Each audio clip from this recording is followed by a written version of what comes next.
Hello, my name is Ben Pun, and I'm here on behalf of the SOLA Network. And today we wanted to interview John Mann and Jalon Chan with the Bamboo Pastor podcast. And so let's just get started with just introducing all of us right here. Just why don't we just say your name, your ministry position, and um, and where you're at. And so, yeah, my name is Ben Pun. I am the lead pastor of Anchor Community Church in Walnut. We are a church, 5-year-old church plant that was planted out of a Chinese church here in Diamond Bar. Hanley, why don't you go next? Hey, my name is Hanley Liu. I am the English pastor at First Chinese Baptist Church, also in Walnut in Southern California. I also have the privilege of serving on the SOLA Council. So we are the typical three-headed trilingual church, Mandarin Chinese, Cantonese Chinese, and English congregation. So that's three congregations, one church. All right, what about you, John? Hanley, Ben, it's good to hang out with you guys. I'm excited for this conversation we're going to have. My name's John Mann. I am the next generation pastor at my church. That's San Jose Christian Alliance Church. We are in South Bay in Northern California. Basically, next gen pastor means that I directly oversee our young adult ministry, but also have like college and youth under that umbrella. And so get to work with a team of youth pastors and just folks who really love the next generation and serve in that capacity. My church is, we would be categorized as a Chinese heritage church, though I think at this point have developed some new partnerships with different groups and different ethnic backgrounds. And so our church also has like a actually relatively brand new Spanish speaking church plant, and then partnerships with some other different ethnic groups from our denomination. And so we're part of the Christian Missionary Alliance. Cool. What about you, Jalen? Yeah, thanks for having us, guys. My name is Jalon Chan. I am the English pastor at Chinese Christian Fellowship Church. It's in Wilmette, Illinois, which is a north suburb of Chicago. It's a Chinese heritage church, and we have the English congregation and a Mandarin Chinese congregation. All right. Well, yeah, thanks so much, guys, for spending some time with us. So we at Sola, we're big fans of the Bamboo Pastors podcast, and we just wanted to get to know you guys a little bit better and hear more about your story and what you've been learning, especially about the Chinese Heritage Church. Um, so yeah, our first question, is just how did you guys get started with this podcast? What were you hoping to accomplish, and why did you start it? Yeah, maybe I'll start this story and then Jalen can pick it up somewhere along the way. The two of us have known each other for most of our lives. We grew up attending the same church in Chicago's Chinatown. Went through youth group and college ministry together, and so I think both of us, just in our time as pastors and serving in the church, have really loved talking about ministry and loved hanging out.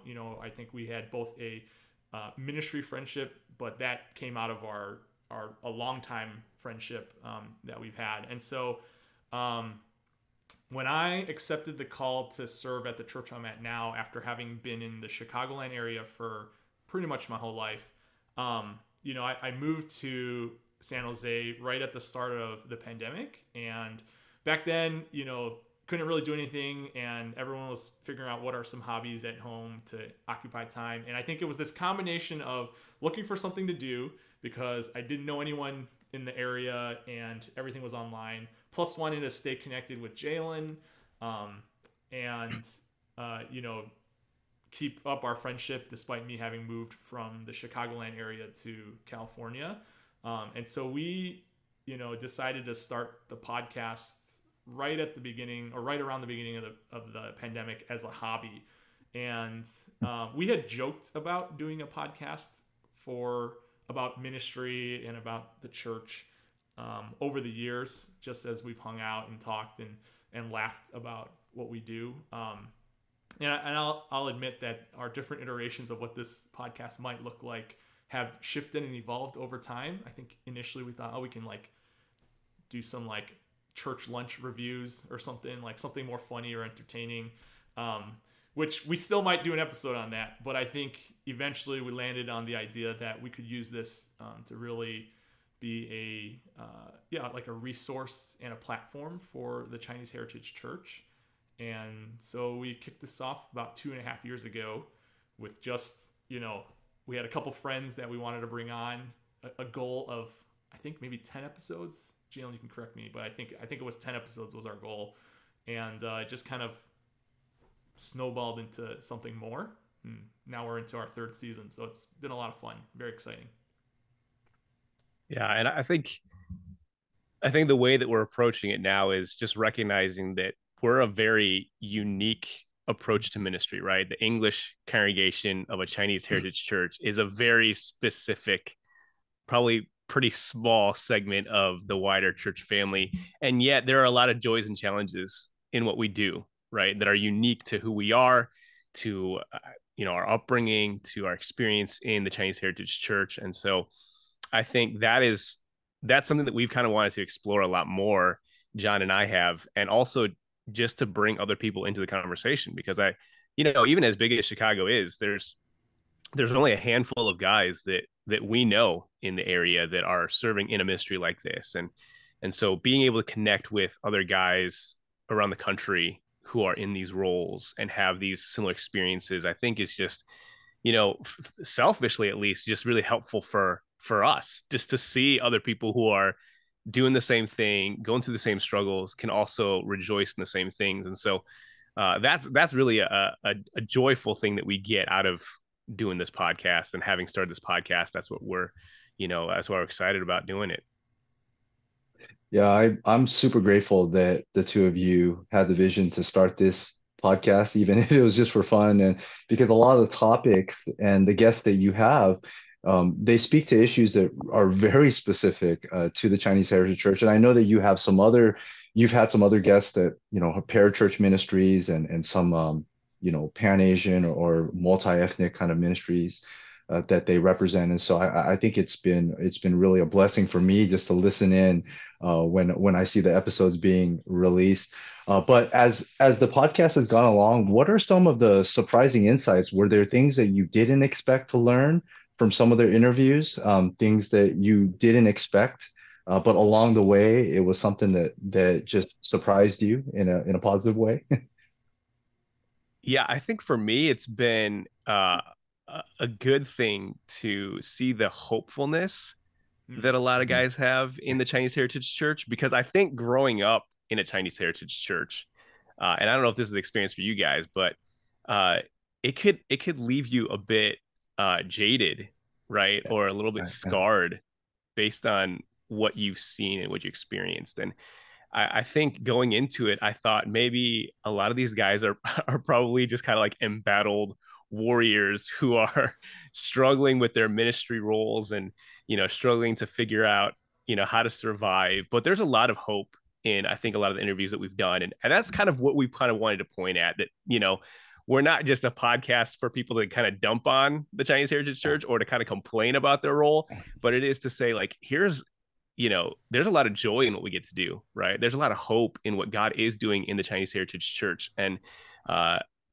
maybe maybe it's bad that that's surprising, but it was a good surprise to see, like, there's a lot of hopefulness for the Chinese Heritage Church. And for us being able to interview these guys, being on the front row to hear those things has been really exciting for me. Yeah, I mean, I definitely echo that. And I think as we talked about, like, what we were hoping to accomplish and even like who were some of the guests that we wanted to bring on, we started just with a pool of the folks that we knew, that we had done ministry with or had kind of run alongside for a while. And I think the surprising thing for me was that once we got to the end of that list or towards the end of that list and started to reach out to folks who weren't connected with, not only were they willing to come on the podcast, but I think we've really developed some friendship and relationship with people who we might not normally cross paths with, just if you're, serving in a particular city or particular region. I think something that I've really enjoyed about this is being able to connect with pastors and leaders from ministries and churches that are really across the country, and representing Chinese heritage churches or representing ministries that kind of come in all shapes and sizes. And really seeing their heart for the kingdom has been just, I don't know if surprise is the right word, something that surprised us, but I think we've been really encouraged by that. I do think one of the surprising things for us was that we have some people that listen and they're not in the United States. And so we actually had someone reach out to us from Australia and, connected over the podcast, and we had him on, I think in season 1 at some point. And so that was just really cool to see that connection and to hear about church ministry outside of a North American context, and talking about ministry in the church in places that feel somewhat similar, but also very, very different.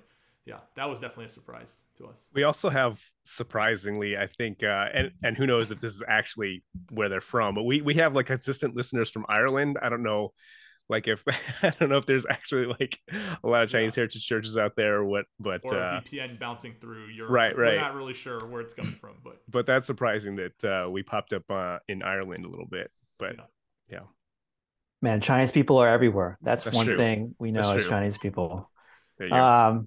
Yeah, I mean, I think one of the reasons I really like your podcast is because it is specifically shining the light on Chinese heritage churches. And I just feel like that's just an area that no one has ever really done that. I don't know if it's just my experience, but I feel like Chinese churches, we just kind of like do our own thing and we're fine not being in the spotlight. We just want to be faithful in our ministries. And we don't really like platforming ourselves. We'll let other people do that and other people start the conversations. But yeah, I really feel like, your podcast is one of the first of its kind to really try to specifically shine the light on ministry done in Chinese heritage churches, among Chinese American leaders. So I don't know. What do you guys think about that? I mean, is that something that you guys have kind of found is like helpful? You're bringing out some of the voices that wouldn't normally get heard, that people are getting more ideas as they listen to your podcast? Mm-hmm. Yeah, I mean, I think when we first started this, had there been like a plethora or even one, I think even if there had been one or two other podcasts that already filled this specific kind of piece of the puzzle, I think we probably would have went maybe in a different direction with the podcast. Mm-hmm. Maybe we would have ran with that Church Lunch Review podcast or something. But I think it was because there was just a lack of what we felt like was resources, not just at the podcast level, but I think just in general, that there are sometimes, there's already few enough resources that are kind of directed towards Asian American ministries, and that's already a really, really broad category. And for being such a broad category and having so many different ethnic backgrounds and cultural backgrounds that fit under that umbrella of Asian American ministry, we felt like really our sweet spot, what we knew, what we grew up in, what has challenged and blessed and encouraged us, and has been the Chinese Heritage Church. It's something that we're, both connected to culturally, and so we wanted to find a way to really, again, not to like platform ourselves, but to just let stories be told. And I think even if we're just the only ones listening to this, we're happy to do it because we get to kind of record stories and hear thoughts and ideas from leaders that we know that would not normally have any sort of platform or have opportunity to really share in this manner. And so really I think that was our hope. And we've mentioned this before on the podcast or talked extensively about this, but we really believe that knowing ourselves and knowing kind of this is who we are when it comes to God's kingdom is good for the Chinese Heritage Church, but it's also good for the kingdom of God, right? Like there's a lot we can learn from people with different backgrounds, and there's a lot we have to offer as God kind of does this redeeming work in the Chinese Heritage Church and gets rid of the parts of us that don't reflect him. There's going to be something left behind that really reflects his heart, and I think that's something we have to share with the church at large, with the the capital C church. And I think something that I'll just say is when we really started this, and again we're on this journey of discovery, so I don't think we're finished figuring that out yet, but I feel like at the beginning of these conversations I was much less sure of like what's our role to play in the kingdom, like what's our part in what's our thing, or and there seems to be much more obvious things in other cultures. And I think in some ways I'm stereotyping, so I want to be careful with how I say that. But when I looked at the Chinese Heritage Church, or even my own experience in the Chinese church, I was not sure, like, what do we bring to the table, basically. And I think this podcast has really helped us to explore that. Hopefully helped other people to explore that as well. Yeah. Yeah, I think in maybe 10, 15 years ago, and I don't know if this is true in the Midwest, but I know at least in California, the trend was that the younger generation or the next generation, they were exiting Chinese heritage churches. I mean, that seemed to be what would happen. And a lot of English pastors, you also see them either burn out or they silently exodus as well, or it may be a conflict situation where they had to leave. But it seems like in the last 10 years, God is moving in a unique way where more and more Chinese North Americans are willing to come back into their home church or back into the Chinese Heritage Church. And it seems like there's more English pastors that are willing to stay within the Chinese church. Would you say that trend is true from just your many interviews with various leaders in the Chinese Heritage Church? Yeah, for sure. I mean, that is my own story, right? I mean, I grew up in Chinese Heritage Church in Chinatown, and after graduating Bible college, served at a multi-ethnic church plant in the city of Chicago, and felt like, wow, this is great. Like, there's some really great stuff happening here. And then when I felt called to go back to the Chinese Heritage Church, it was like, why would God do that? Right. But being back in a Chinese Heritage Church now for 8 years, it's been really joyful for me personally. And I think being able to see my gifts used to benefit brothers and sisters who are like me in a lot of ways, and to watch my own kids grow up in a context that I'm familiar with, but I also want them to have, roots in their heritage as Chinese Americans. I think that's there's so many things that are beneficial about that. And I think certainly for me, that's true of my story, but I do think that's the sense that we get, right, John, when we kind of talk to a lot of these guys, is that, and it's not just for the leaders, right? It's not just for the pastors, but I think there is like a return for the second generation, even third generation, where many of us live and work in majority culture, and we don't want to lose connection to our Chinese heritage. And so one of the quickest and easiest ways to plug back in is to go back to a Chinese Heritage Church, right? And I think that's something that certainly we've noticed, and that's certainly something that's been apparent in my own church. Yeah, I think it's such an interesting phenomenon. I do think that, I think we mentioned this earlier, a lot of Chinese American leaders feel very discouraged and feel like their Chinese church is stuck in old ways, the same old kind of struggles and problems. But I think maybe we don't actually see some of the good things and like how some ministries are growing and they're fruitful and there's new things happening. So I think that's really important to see that. Yeah, John, you actually mentioned something earlier about wanting to see, how Chinese Americans can bring something to the conversation, to the table, to offer to other people, to other cultures. Yeah, what do you think that is? What is the unique kind of voice that Chinese Americans kind of bring to the table, to the ministry table from other cultures? Hmm. Yeah, that's a really good question. I mean, I think there's a few different things. One of the ones that I um, have just been reminded of is I think in the Chinese Heritage Church, one of the things that I see is just an incredible um, resilience is maybe a good word. A resilience for um, a faithful resilience, really, in following Jesus in places that are hard or in situations and circumstances that are hard.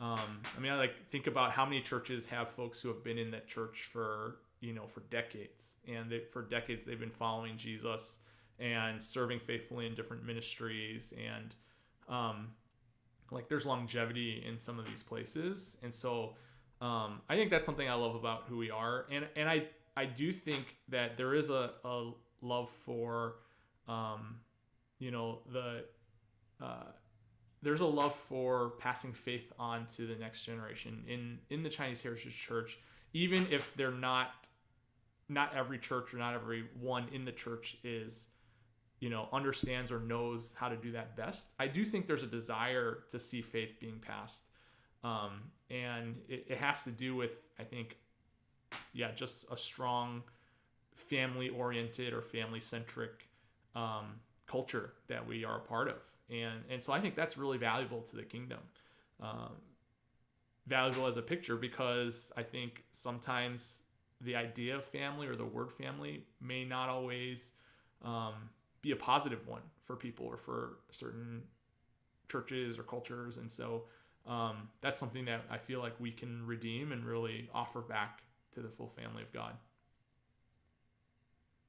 Yeah, and I Yeah. think just the posture of learning that maybe particularly for us as second generation or third generation Chinese Americans have, I think is so important for the church in North America, right? Because as our country, as our society is becoming, kind of more mixed, uh, there's increasing need for like code switching, right? For understanding how to go between cultures and to learn how to listen, how to learn from other people.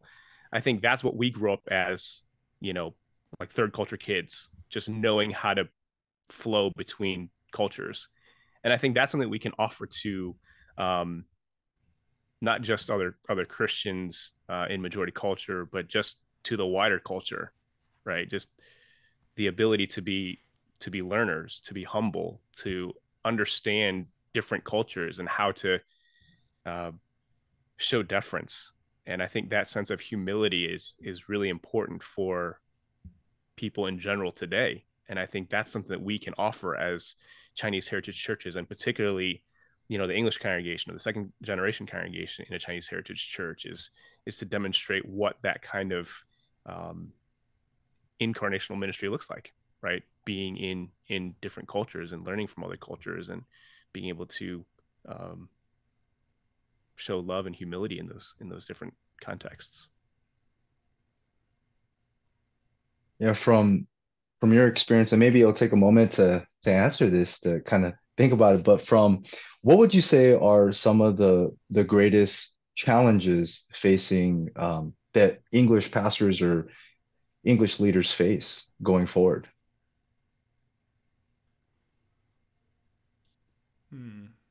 I would say patience and time, because I think we Mm, have such a long history of brokenness, of, I'll just go ahead and say, paternalism mm, in the Chinese heritage church, that I think that's not going to switch overnight, right? Like we can't we can't just flip the switch and say all of a sudden like, oh, we're a big happy family, we're just going to press forward, and decisions and conversations will be smooth here on out. Like, we've built such a long history of difficulty that we have to kind of rewind that or undo some of that we have to be willing to listen and learn from other, and give grace when mistakes are made, when we are offended, or when we do the offending.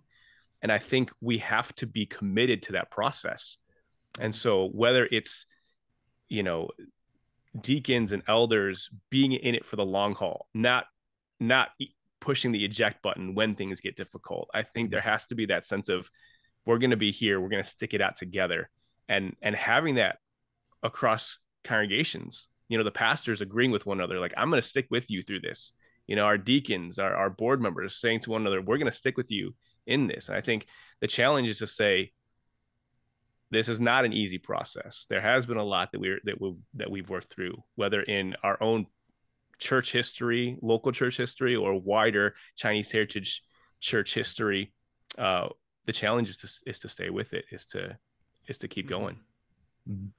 I think another thing too is, just as we, are in a world that's increasingly more diverse, especially where probably a lot of Chinese churches are. They're in cities and suburbs that there's growing diversity, and I know that there are definitely some Chinese churches in places where they may be the only ethnic group represented, or like it's predominantly, white neighborhoods. But I feel like that's changing in our country, and the world feels like it's getting smaller in many ways. And so that can be both a good and bad thing, I think, for the Chinese Heritage Church. And so I think one of the challenges we have is learning to navigate that tension between,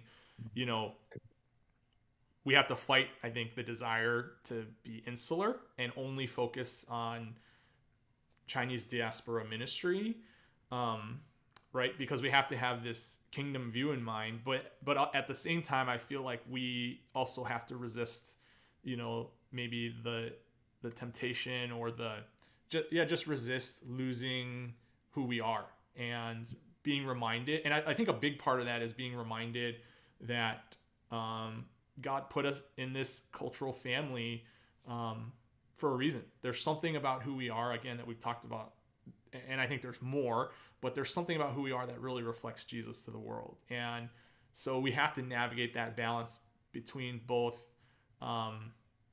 partnering with the broader kingdom, being part of the kingdom of God, and then at the same time also like knowing who God has made us to be, and letting that be being okay in that tension, I guess. Yeah, I think that's that tension, I think, leads different leaders and churches to go different ways, and different ways to answer that question. So my question is, you've interviewed lots of different people who are in Chinese churches, people who are in parachurch ministries, people who aren't multi-ethnic maybe. I mean, what do you guys see in your interviews about kind of the trends of where Chinese Americans are kind of headed? I mean, do you see a lot of people sticking in the Chinese Heritage Church as an English major? Do you see people kind of venturing out and doing church plants? Do you see people, going to multi-ethnic churches? And what kind of trends are you seeing all across the country and North America?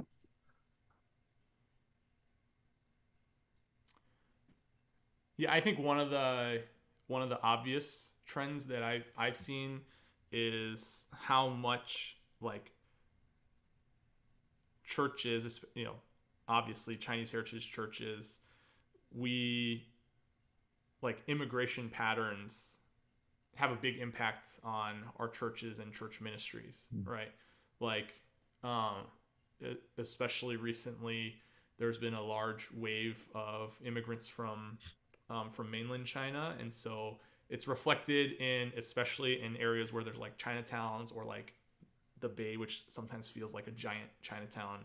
It's reflected in the types of restaurants that are popping up, or the types of regional cuisine that's coming. And I think that, at least that seems to be the obvious trend, is that our churches have in many ways reflected that shift, and uh, recognizing where the people are and who are the people in the neighborhoods that we're trying to reach.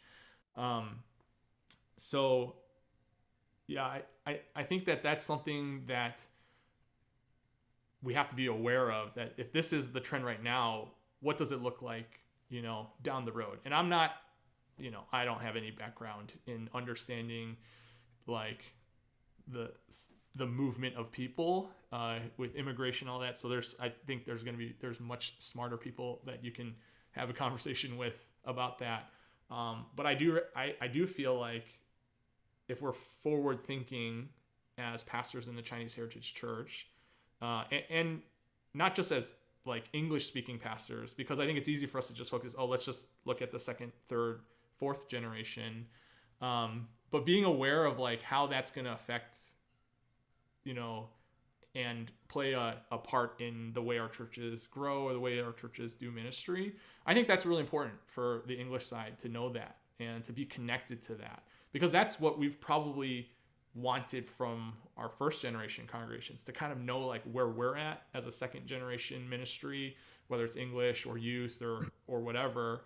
And so we have to do our part in doing the opposite, I think, in knowing, especially if our churches desire this long-term partnership together as a church rather than like siloed congregations.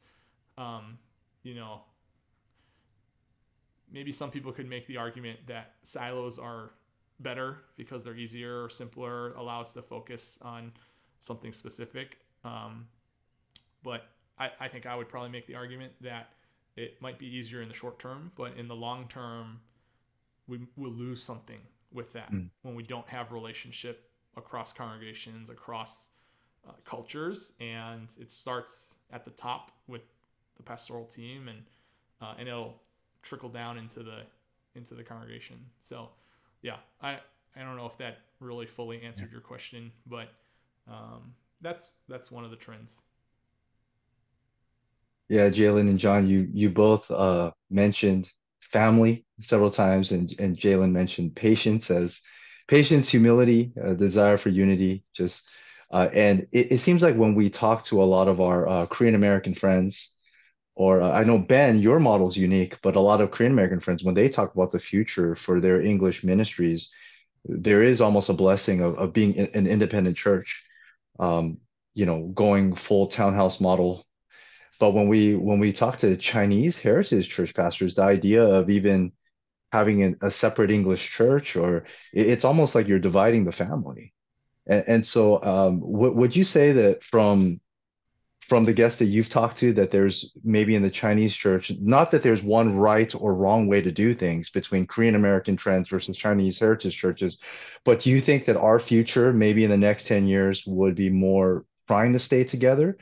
That there's an opportunity to where the English or in Mandarin and Cantonese, or if it's a bilingual church, that our future is together, and maybe that's why the leaders need to have a lot of patience and humility.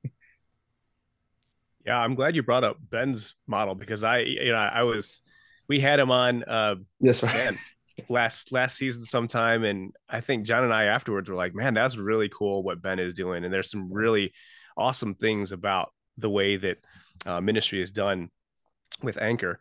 But I think that, and kind of going back to Ben's question a little bit too, I think that it is going to be different, right? I feel like it's hard to kind of pinpoint a trend, because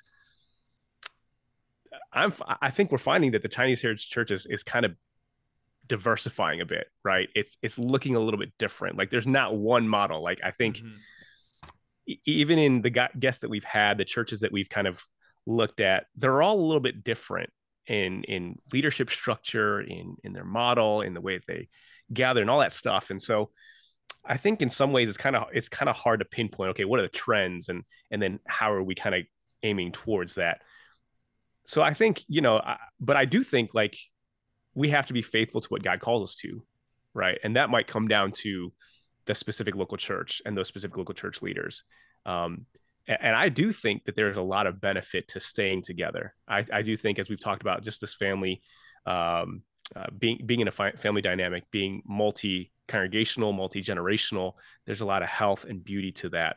And I do think that has tremendous benefit, not just for Chinese heritage churches, but for other immigrant churches, for, even I would imagine immigrant churches or immigrants that are now coming to the United States that don't have a lot of churches, and the Chinese Heritage Church being sort of a model or a case study for this is how hopefully an immigrant church can do things well.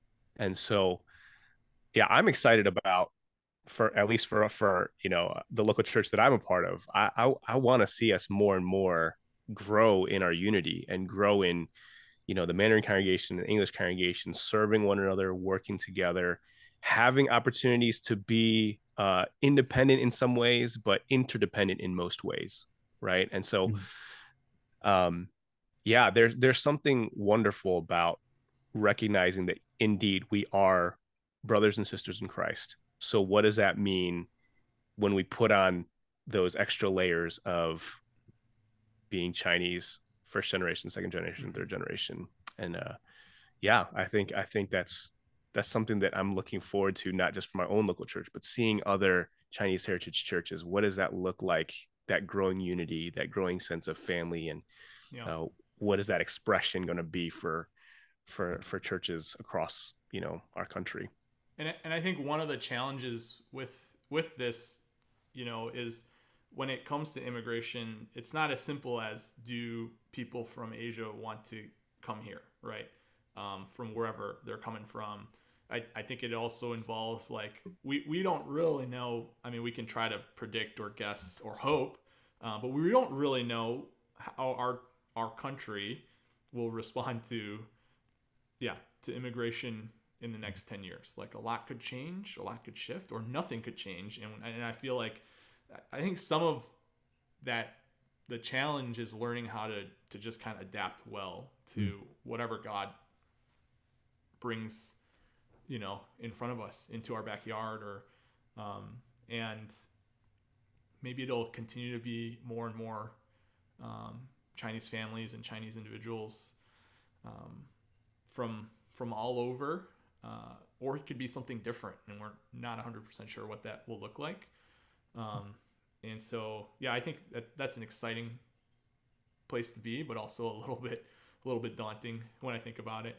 So, yeah, exciting that we get to have front row seats to seeing what God wants to do with that. Yeah, as I'm thinking about it, and as we're talking, I think that is one unique thing about the Chinese church, is because the immigration is continuing. It's not dropping off. It's maybe coming from different places. Like, the Chinese church is always going to be around. It's not going to die out. I mean, maybe it's a little bit different with Korean or Japanese. I don't know as much about Southeast Asian immigration patterns, but it does seem like Korean immigration is dying out, and the churches are just getting older. And then Japanese is like, that kind of died out a while ago, but Chinese is different. And so, yeah, the Chinese church isn't going anywhere. But I just do wonder about the second and third generation. Are they leaving? But like you guys said, it does seem like second generation is a little bit more resilient. Like, we don't hit the eject button quite as quickly. But I also see that as a weakness, because, like, I think maybe our Korean American friends might be more willing to hit the eject button, but they're more innovative. They're more willing to take chances and risks. And so, yeah, my personal hope is that, yeah, how could we kind of learn from other cultures while keeping kind of the strengths, the unique strengths that we have. I don't know. Well, we probably should wrap it up soon. So actually, how about we wrap it up like this? Do you guys have any questions for us? Anything other topics that you would kind of like to bring up? Yeah, I mean, I think for me, because we talked about this just briefly, like hearing what you guys are hopeful for about the Chinese Heritage Church, or even just your church specifically, because I think those are the stories that really need to be shared. And for Jalon and I, we don't want to pretend like that ministry in the Chinese Heritage Church is not hard, that there are hard days and hard moments, hard seasons. But I think we kind of talked through this early on in our process, that we wanted to really highlight the hopeful stories, and because there's something that I think honors the Lord with that, and I think generationally, especially for the younger parts of the Chinese Heritage Church, whether they're Gen Z or upcoming Gen Alpha or something, they're I think generally looking for hope in the midst of a world that maybe they feel like is a little hopeless, right? The world that's been handed to them by their parents or the people ahead of them. And I think the thing that's going to inspire and draw them into the kingdom is seeing the hope and beauty of the church and the kingdom of God. Because for sure, it's not going to be the institution of church that draws them in, And so, yeah, what would, I guess for the two of you, is there something that you feel very hopeful about when it comes to the church? Yeah, I think for me, like both of you, Jalon, John, both of you mentioned, there's a lot of context. There's no one model for how the Chinese Heritage Church will move forward. But I do see something, and this alludes back to kind of what I was discussing earlier, where I think in the Chinese church, most of us, if we were to propose an independent budget, independent English staff, independent English team and vision, for a lot of our churches, it'd be like, hey, you're asking to split the family.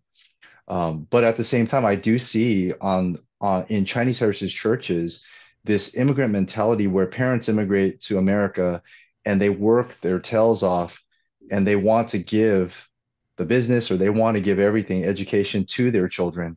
They just want their children to honor them, to have humility, to do well, and not to destroy the whole thing. And I do think we have the common theme of the gospel. We have, sound doctrine.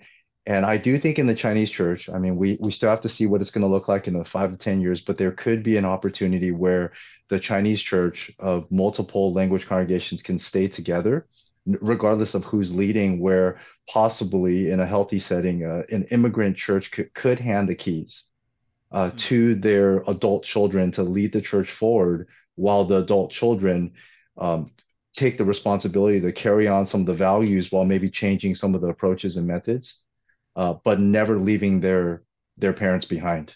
And as their parents age, there's care and so forth. So I do think that could happen. I mean, that's challenging, but that's a great hope. And like the two of you alluded to, this may be a model for churches that want to stay together as multilingual congregations. So that's my hope for Chinese heritage churches, that we could set that model for Asian immigrant churches. Yeah, I think my hope comes from just seeing what younger leaders are doing.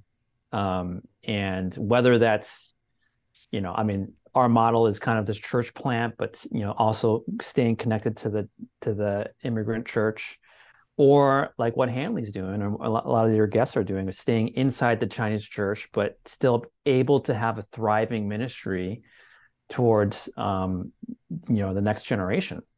And yeah, it's a good way to end, because I just keep doing what you're doing, because I think we need to hear more stories about especially younger leaders who are doing great things for God, within our context.